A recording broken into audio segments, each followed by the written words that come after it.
Ladies and Germans, how you all doing? This is Con Ulrich.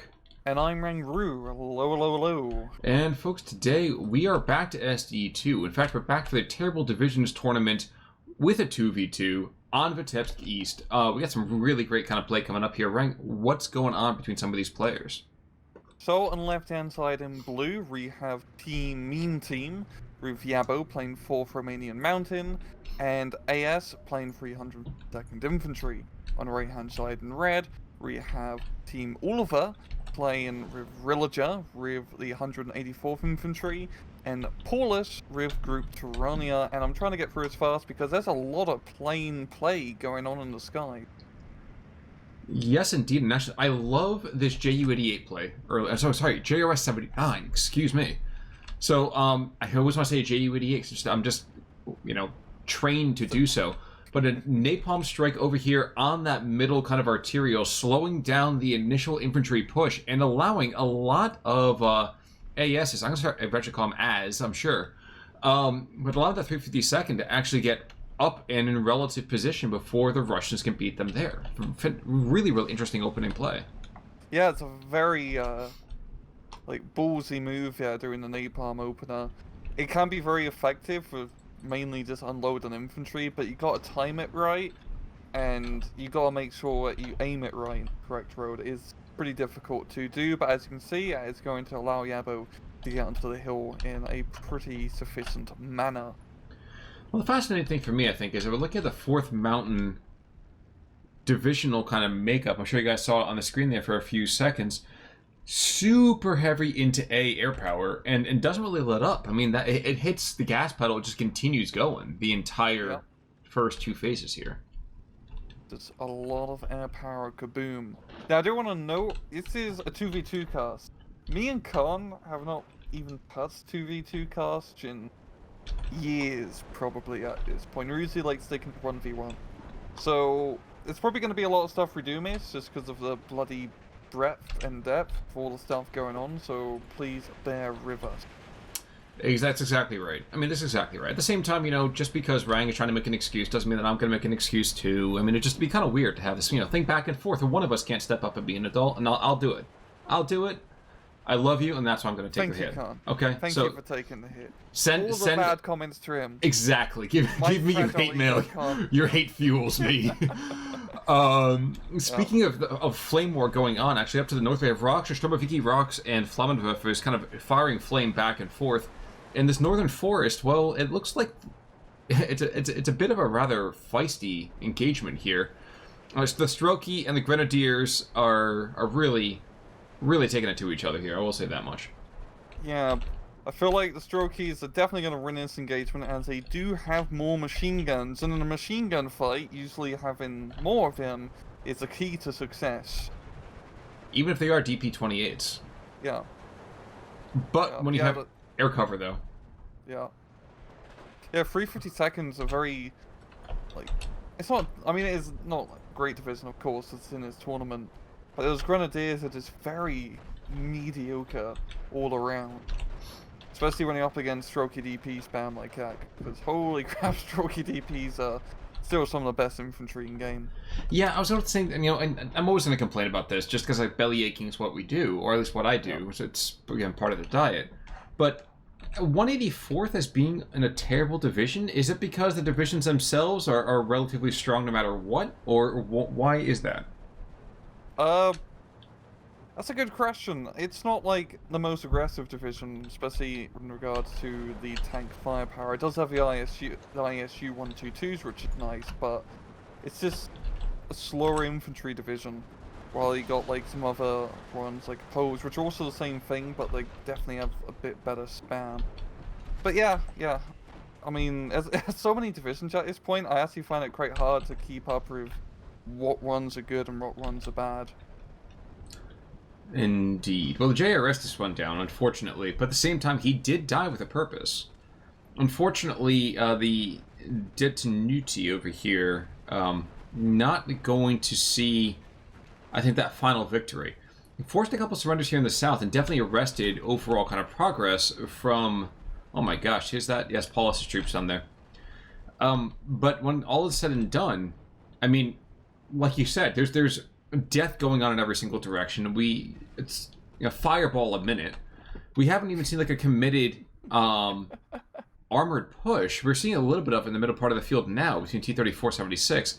And let's remember, the 352nd doesn't give their troops any kind of infantry-based AT, which they're really lacking. Yeah. Really lacking in that regard. Though fortunately, the nice thing is that you do eventually get Jagd Panthers. I know it's a pretty effective anti-tank platform, but right now, AS is really just struggling to use Martyrs and pounds of 39Hs, which are the pinnacle of tank design, as we all should know. Oh, absolutely. You can see the pinnacle of tank design going over the pinnacle of a cliff here in a couple of seconds. On the other side, there's two T-34-76s. In fact, the only thing that's saving him from death is the fact that there's somebody else to shoot at that's further away that's not likely to kill him. Yeah. And even then, he's taking bounces from... Oh, he's taking bounces from the Strelkovy DP. This is going to be awful. Yeah. Oh, yeah. Yeah, looking at the central position of the map, like, Paulus is making... Or he was making decent headway, but the Messerschmitt kind of put an end to Yatareva, so he's going to have to regroup with some more infantry here. Yabo does have an AS, do have the problem in the center, but they don't really have much anti-tank, it's all just infantry, so some more T-34-76s through the center would definitely start breaking things apart for the meme team. That certainly is the case. I do like the fact that we have an 81mm stovepipe in the meantime as well. We talk about it all the time to the point that now I get a little bit hoarse here thinking about how wonderful it would be to see a return to on-map arty, including the 81 mils. I mean, just really mortars overall, I feel like are so much more dynamic than the, oh great, I can concentrate fire here for 30 seconds and then I can't do jack for the rest of the game. Yeah. And in team games like this, on-map artillery presence is definitely much more common, as you usually have a little bit less front line to cover, so you're not as strained in terms of defending it, so you can afford to bring in some big bloody artillery guns into the back. And especially with the size of the maps, you definitely get your bang for your buck. And then I do love seeing like good... I mean, of course, arty spam can get very annoying when it gets too much, but I do love seeing good arty play, especially when people use smoke effectively. Something that we don't see enough, really. Well, and forget the fact that we don't see smoke effectively enough. We don't see successful pushes using the timetable of the barrages. Yeah. I think I can count on one hand the number of times we saw a brilliant barrage with no follow-up. Which, I mean, it's very easy for me to kind of lob shots from the cheap seats here. I mean, that's what I'm supposed to do. But there's a lot of opportunity that happens that makes, when we have those diamond in the rough moments, just glorious to enjoy. So I will say that. Yeah, you're definitely correct. Like, especially in 1v1, you do see the off-map be called in, and then it's like, hey, you should push now. Everyone's stunned. You could probably capture the whole company breath of troops, but, just usually because they just forget about it, or they think it's too, much more of a heavily defended force here, of course, that we don't see it happen. In the center of it, we got, like, almost a company's worth of Soviet infantry plowing through the forest here. Lots of automatic and semi-automatic fire. Yeah, shockingly enough, though, let's not count out the 352nd just yet. Yes, they're going to lose that central kind of forest position, but we have all the ME-109s that are making ground runs all the time. Yeah. All the time. It's so cool to see this much air power being used, because it is coming absolutely clutch for the meme team here. Heck, even Ulver is bringing in an ILA-5. I think he's trying to intercept a Messerschmitt, but that's not going to work. And we have like a decent amount of AA on both sides, considering there's still only an A-phase. Well, and that was the thing I was going to bring up as well, is that I'm loving the fact that we actually are seeing a Flak 88 doing something more than just kind of walking in and immediately dying. Yeah, it's not just being a glorified anti-tank piece. It's actually being used in a dedicated anti-aircraft role, which it's almost like it was... Rowers also can be anti-tank, let's be real here. Or doctrinal. That's probably a whole other topic I'm not going to get into. But anyway, it's nice to see anti-aircraft stuff do anti-aircraft things. Well, up to the north, we did see an off-map thing doing off-map things. So the 76 2mm barrage. Unfortunately for him, there's an ME-109 that pretty much arrested any kind of hope of a breakout. And indeed, here comes another one. Yep, rockets away. Ooh. And my display just completely freaked out. So I missed the rocket attack there, but looks at the SVTs. Yeah, that's completely broken up. Yeah, yeah. Just the use of air power is absolutely like stunning here so far for the mean team. It definitely keeps them in the match because they don't really have the ground forces, especially in the center now. We have hordes of T-34s, M5 Stuarts, a bunch of very angry Russians, and, well, not a whole lot here from the mean team. He is bringing in some 39Hs, yeah. 39Hs, which they'll do something. Not much, but it should be something at least. Now, when you say do something, you mean dying. I mean, dying is a something. It's just not a particularly victorious something. No, and you can only really do it once. No, It's not something you can repeat. That's true. It's the Daffy Duck vaudeville show. T-34-76s, though, I mean, they're just kind of chilling, hanging out, maybe putting a little bit of supportive fire up on the Flammenwerfers, but you're absolutely right. The Automachikis are picking up some steam here. Even as they're getting smoked by flame, they are picking up steam. Yeah. And then the Germans prove that, you know what, casualties are just a number. But a nasty furball develops. The IL-2s, the LAF comes in, takes an ME-109. I get the feeling this G2 is probably going to go down as well. Yeah. With one burst from IL-2 and down it goes, and that's definitely what Ulver needs to be doing there. Try to knock out the air power, because it's the thing that's been retarding their progress the entirety of the match. But it's looking very good for them right now in the central position. They have a pretty good shot to try and capture that entire hill. They do have a stem of reinforcements being brought in, but I don't think it's going to be enough, Khan. No, not when you have a platoon and a half of T-34s there, no. No. But in the Detenuti, I mean, it's kind of funny, because the Detenuti, you feel like should be just a smidge more powerful than what they are. I'm not saying you should buff them at all, but rather, the 15 rifles, you think that a good amount of firepower could be put out, but against Superiors, that's an uphill battle. Yeah, really, Detenuti are just a very fancy raid to chuck a Molotov cocktail into someone's face. Like 15 men have to all carry the one Molotov and then all throw it together at the same time as a team effort. The rifles are just here for show. Oh, very much so. Yeah. Meanwhile, down a little bit further south, at 75 mil is trying desperately to keep the T-34s at bay. But the engagement is going pretty much how you'd expect when you have 5 tanks engaging a single anti-tank piece. Yeah. Yeah. Yeah, T-34s is absolutely deadly once you get them into, such a large group like that, especially in closer range position we're seeing. But you know what's fascinating? And I know there's Soviet materiel that's being brought up for it. The Panther 39Hs are swinging around behind the T-34s to the south.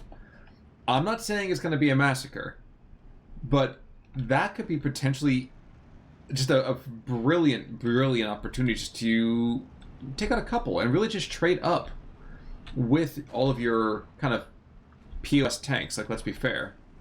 Yeah. And, well, it seems 2 of them are going to run afoul of a T-34 and really do much. And the other ones, they're in a decent position to maybe knock out an infantry unit or 2, but, yeah, once the T-34s come by, they're just completely shracked on. And, this anti-tank situation, especially in the center, is looking very dire for the meme team here. They just don't really have anything effective that can deal with the horde of T-34. No, sir. Infantrie coming down to the south. Martyr 2 is going there as well. Maybe what we'll see is a stiffening of the lines as some of the heavier, more dedicated anti-tank platforms start coming out. But never mind, the P-30, the P-39s could have been something. They could have been contenders, but they're going down with their glass jaw in one shot. So. Very true indeed. We're also starting to see like a Stug or 2 being brought into the central position, and Martyr 2 as well. Definitely something, a little bit more firepower. Oh, the flag villain on the hill. It's just going to town on the T-34s, but once again, once you have a huge blob of T-34s, they're a real pain in the ass to deal with. Well, and it doesn't help either that the air power can't make comfortable attack runs, because now we have 37 pom-poms coming up and 85 mils. So we're seeing a lot of anti-air net being developed over here in the central position. I mean, you definitely have to. But I think it's kind of fascinating the amount of investment that's going on here. Yeah. Yeah, and once again, especially in team games like this, you can afford to really, throw in the big bucks into the more rear-line units, such as anti-air and artillery. But we are going to see 81 millimeters going after those rear assets. Indeed, we see the 85 mil being barraged just as soon as explosively possible. Yeah, definitely a very good call, because you really want to get anti-air, out of the battlefield and preferably blown up, so you can continue using air power, because by God, the meme team really is going to need their air power if they want to try and bring us back in the center, I believe.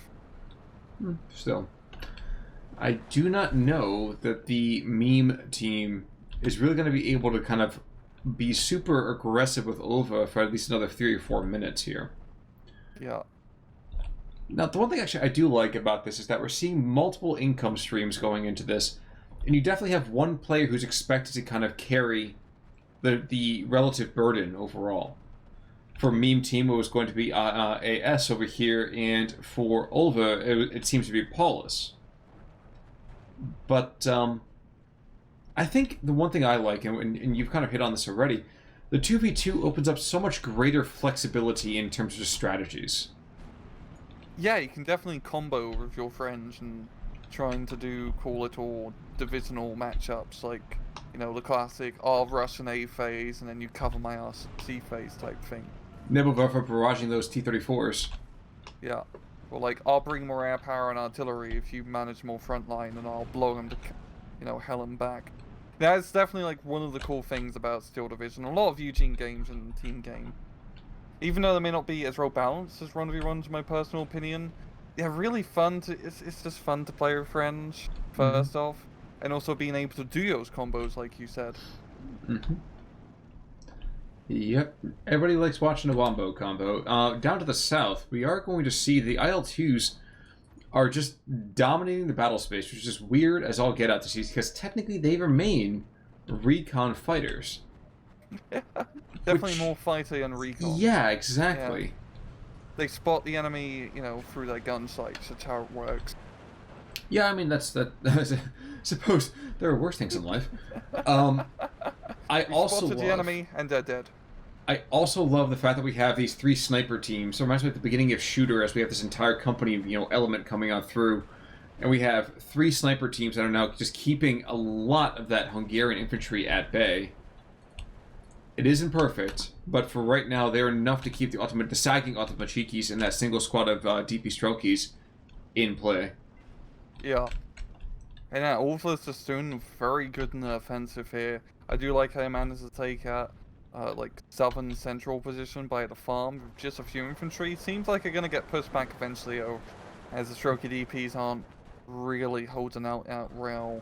But the main thing is having that goddamn hill, because once you capture that hill, it's very hard for the enemy to take it back. It's a literal uphill battle.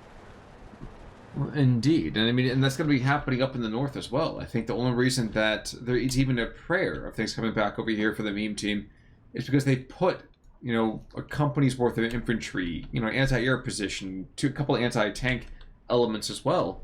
But that's the same reason that the Soviets are holding the center so strong too, is that they have the pom-poms in the back, they have Su-85s, they have 1943 76s up on the hill. I mean, you're not going to break it without an insane amount of either air power or heavy tube artillery.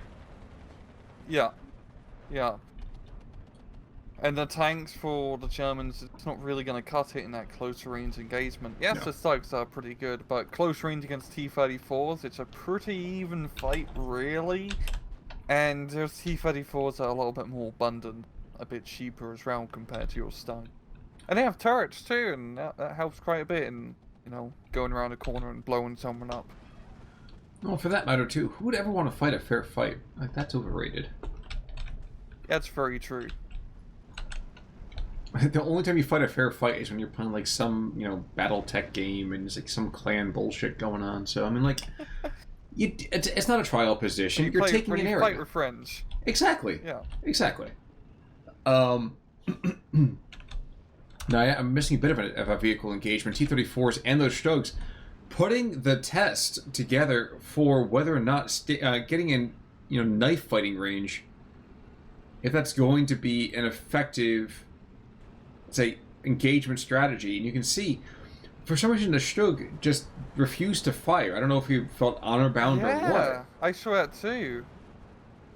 I have no idea, right? Maybe the gunner just fell asleep in the middle of battle.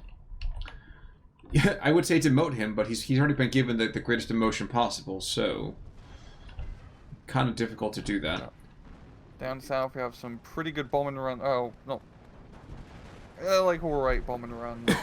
Maybe a Stuka can... Yeah, it's pretty adequate. As we do have the ISU on the hill, and that's going to be a real pain in the ass to deal with. As currently, the meme team don't have any super powerful long-range anti-tank to deal with without ISU.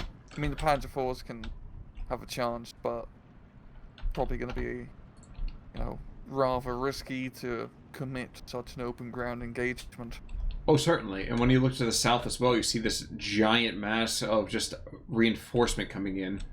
I confess my eyes are glued over here to a naval buffer barrage in the center. It's not going to reverse the flow of the engagement, but it will at least arrest the Soviet breakthrough that is definitely pretending to happen. And, more important, Khan, we see a lot of explosions.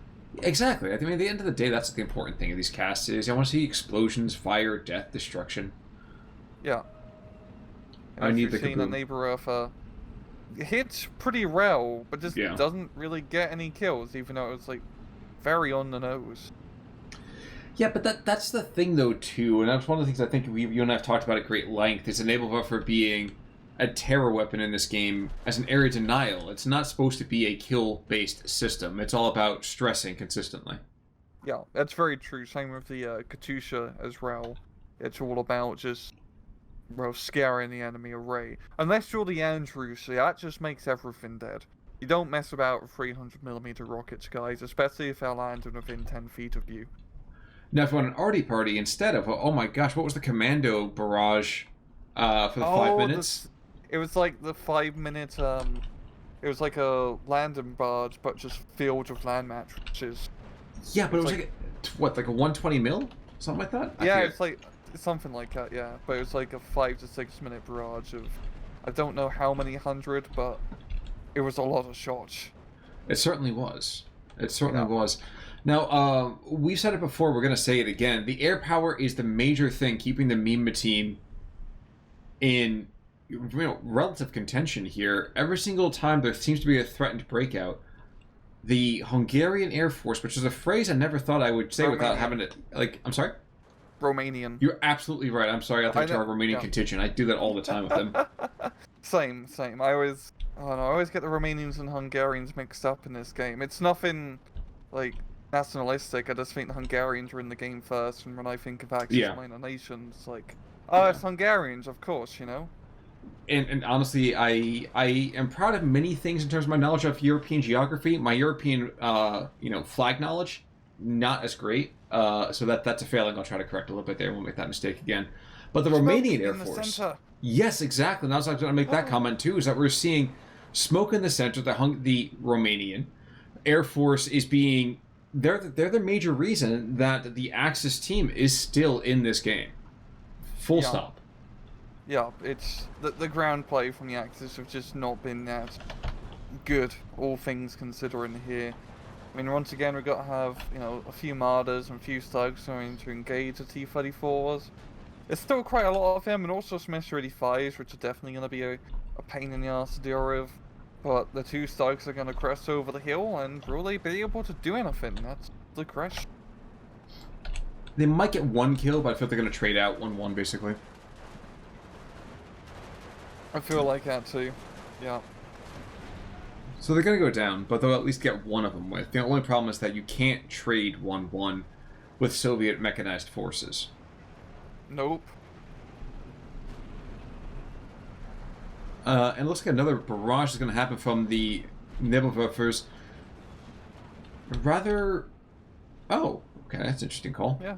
Looking for the anti-air positions. I like the positioning of this. It's not beautiful, but I like it. I'll take it out for a drink. Yeah.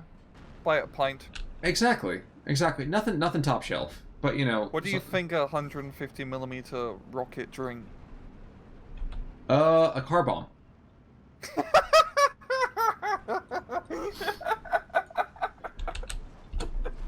I don't know, like, what? How did you not think that? Jaeger bomb, like, that's exactly what it's gonna be, especially if it's a German one. Yeah. So, looking at this, I'm here all that guess. But I mean, if you're looking at a lot of the major thing, like I said, keeping them in play here is 100 kilo, 150 kilo bombing, doing some good work. Take out the 37 mils. And take out, for the love of God, take out the 85s. And at that point, yes, you still have to worry about the Soviet Air Force. But at least you have your own kind of ground material. You have your mobile wagons. You have your 20 mils. And you can see right now, with enough of them, you too can shoot down laughs and stop that kind of happy attitude here. One goes away trailing smoke, and IL-2 is down. Another IL-2 over here might go down by just all of the junk flying up at it. More Messerschmitts. It's just constant Messerschmitts all the time, 24/7. Yes. Just doing rocket and bombing barrages left and right. But still, that hill, I mean, Mean Team has managed to capture one of the flags back on it, so that's a good start. But it's still a bunch of T-34s. And what makes it really hard, and that's looking at it, to retake that hill, is that a lot of it is covered in forest, so you can't even really see the enemy easily to, preliminary bombardment. Well, that's true, and actually even more so, you see that the three martyrs coming north, southwest and northeast right now? Yeah. See that little tree divide that's right there? Defending that position, I mean, from the hilltop, my God, you can stick something way the far back and still be able to interdict the road. So if you want to throw an Su-85 on that road right now, just to the north of the two T-34-76s, you're not going to get anything through. Yeah. At that point, you just really shut down any and all competition. Neighbor is firing again. I do like how he has a munitions truck for each one of them, and then he actually uses the munitions truck to relocate the neighbor Earthers every time he shoots. I mean, we don't see people relocate static artillery of trucks all that often, so I'm happy to see that, Khan. Indeed. Now, the one thing I would like to see a little bit more of is that these are some infantry on the front line here. Because right now, it's great that we're having the martyrs. That's wonderful. It's great that we're seeing the 81 mils. That's wonderful. Don't get me wrong. But this grenadier stuff that's already coming in here, this is long overdue. Yeah. You're going to need infantry to take back a hill. Bring them some pioneers, which is good as well. And I also think they just don't have a lot in the front line because they are really investing a lot of their air power to try and even things out. And it's gonna be tough to just take back a hill. Is all I can really say at this point. Absolutely. The other thing actually I was going to say that I do rather enjoy. Wait, what's the artillery down to the south? Huh. Oh, we got a park of like World War I field houses. Oh, okay. I didn't even see those guys way down there. I saw a larger caliber shell going to the north. I was quite confused. What I was about to say is I do actually like putting those naval rivers a little bit closer to the front line. Yeah. So often we see tube artillery getting stuck, 2.5 kilometers back. I mean, yes, technically they have the range to do it. The 150 mil goes, 7,000? Yeah, 7 kilometers. But the further you are, the wider the spread. And that tends to be kind of a problem when you want to actually kill things. That is very true. And, when you have that tight spread on neighbor Earthers, they are actually really scary, especially when you're trying to blow up anti-aircraft parks. Once again, anti-aircraft units do take more damage from ground fire. Even though I can guess technically artillery is coming from the sky. But still, it's very deadly to all involved. Yes, indeed. Now, martyrs that came in, they gave themselves for the Axis cause, regrettably not doing much more than take out the Su-85s, but that's still a noteworthy achievement. Yeah, and we got the horde of pioneers coming in to try and retake just that smidgen on the hill here. I mean, there's less tanks now on the Soviet side, so this could, you know, Meme Team has an opening here to try and push through. They still have a horde of Soviet infantry they have to kill, and they're in very good, well-defended positions, but artillery and air power with high explosives can make those guys disappear. Indeed. Indeed.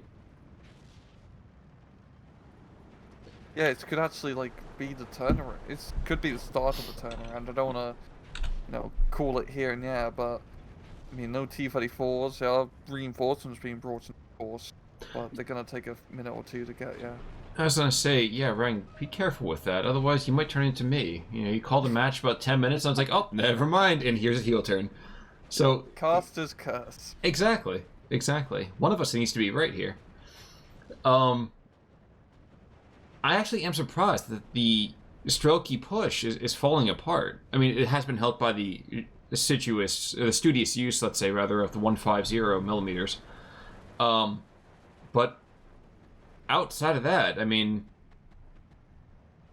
I don't know. I don't see Pioneers, if you can't use their Gebäudeledungs, they're not going to be successful in assaulting over open ground. So I'm really, really surprised to see them doing as well as they are. Yeah.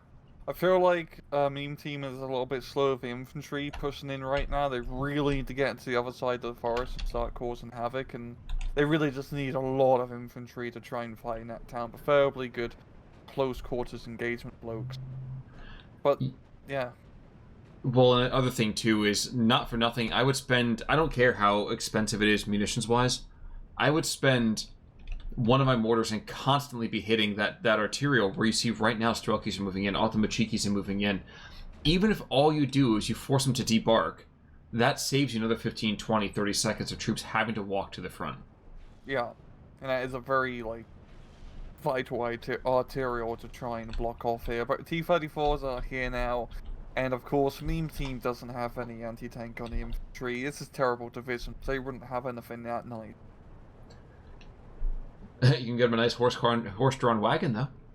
Oh, yeah. Real popular in the German Wehrmacht. I was going to say no horses, because they died in the Russian winter. But, yeah, we can get you a wagon. It's a Volkswagen.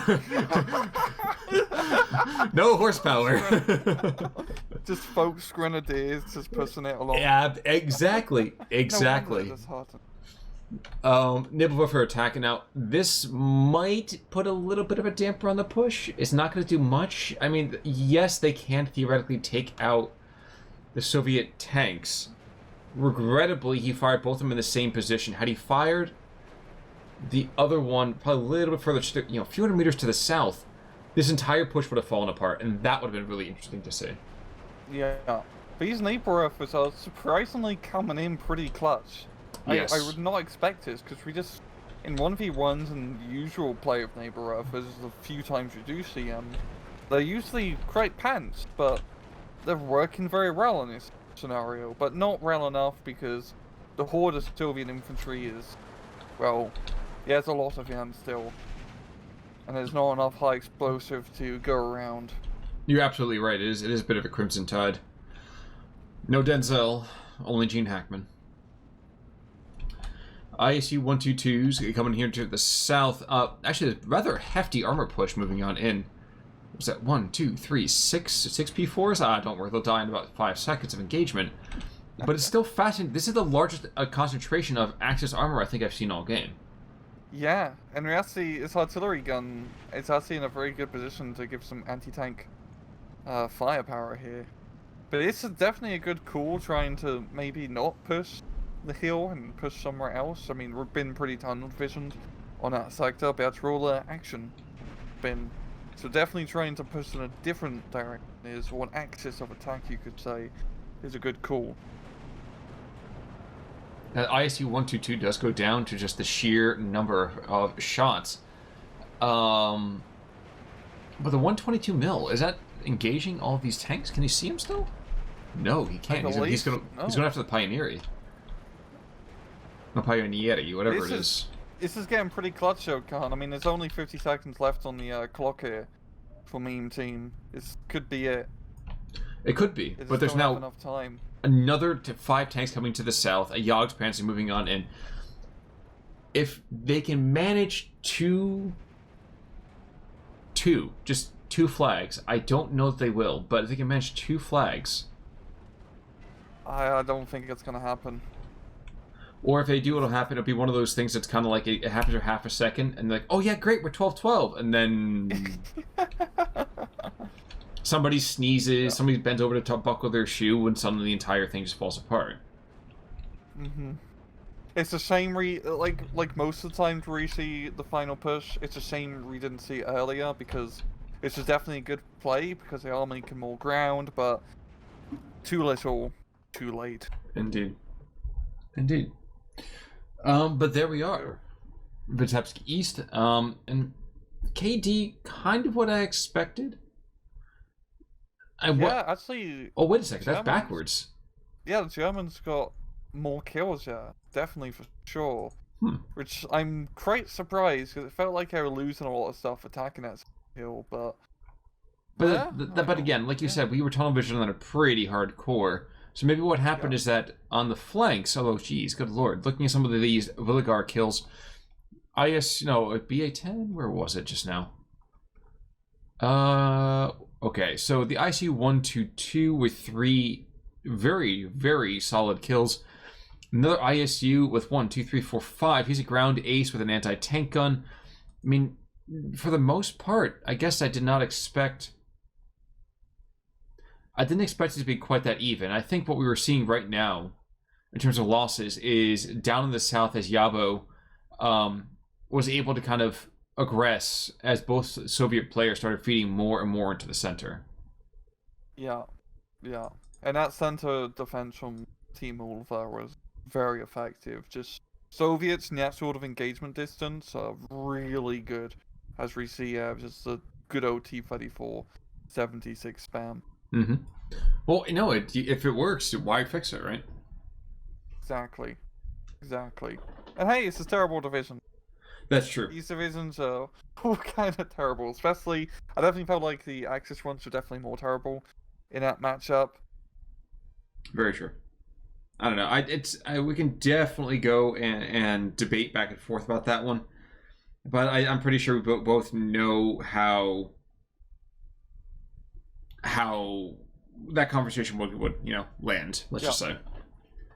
But folks, we are going to bring you another one of these 2v2 replays. So more death and destruction, more just general DACA being thrown in every single direction here. So be sure to check back over here on Thursday. Rang, any final tips for our viewers before we sign off? None today. I have no tips for you. You're going to have to make them up yourself, guys. That's a shame. Usually he's got more tips than a pitchfork factory. But until next time, folks, I'm Con Ulrich. I'm Rangaroo. Take it easy.